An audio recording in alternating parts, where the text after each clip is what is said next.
Ұстаздар, сіздермен ұстаз кезет. Бүгін сіздермен анимациялық видео жасаудың екінші түрімен таныстырғым келеді. Бізге анимейкер сайты керек болады. Google-ға анимейкер деп жазамыз. Және де бірінші сілтемеге өтеміз.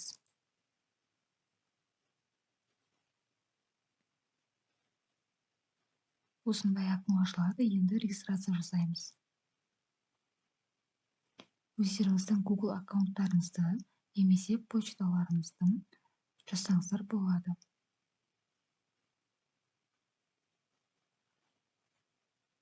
Енді қандай видео жасаймыз, соны таңдаймыз. Мен горизонталды видеоны таңдаймын. Бірінші батырманы басамыз. Екінші батырмада әртүрлі шаблондар бар. Өзіңіздің қалауларыңызға қарай жасайсыздар. Мен өзім пустой беттен бастаймын.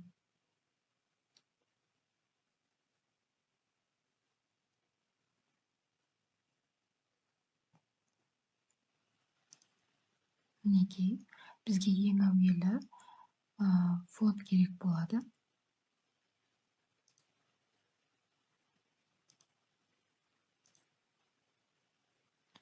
Офисный фон болмаса, басқа фондар бар.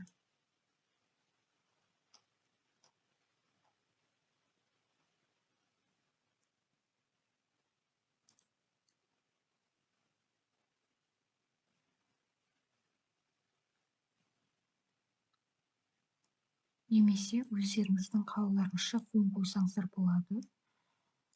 Мен өз фонымда осылай таңдап алдым.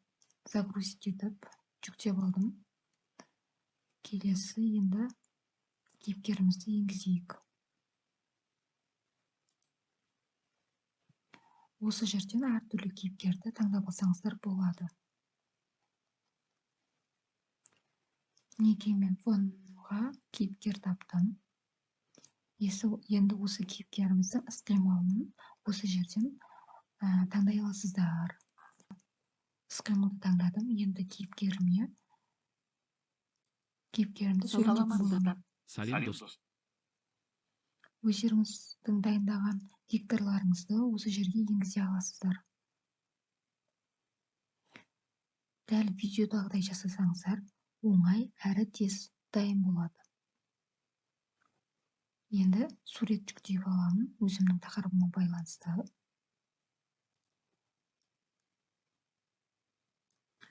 Текст жазуға да болады.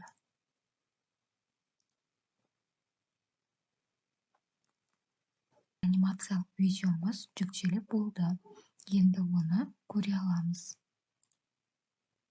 Салем достар. Көңіл күйлерің қалай? Тамаша. Бүгін сіздермен адамның көз жанарына саяхат жасаймыз. Дайынсыздар. Осыны өздеріңіздің қалауларыңызша слайдқа енгізуге болады, немесе сабақ барысында әртүрлі жерде қолдануға болады. Сабақтың басында немесе соңында, қорытындылау кезінде видео ретінде көрсетсеңіздер, баланың қызығушылығы оянады. Мен сабақ басында, яғни жаңа тақырыпты бастамас бұрын, осылай көрсетіп, балаларды қызықтыру үшін жасап аламын. Жасаған видеом сіздерге ұнаса, пікір қалдырыңыздар. Назарларыңызға рахмет. Алда әлі талай қызықты видеолармен бөлісетін боламын.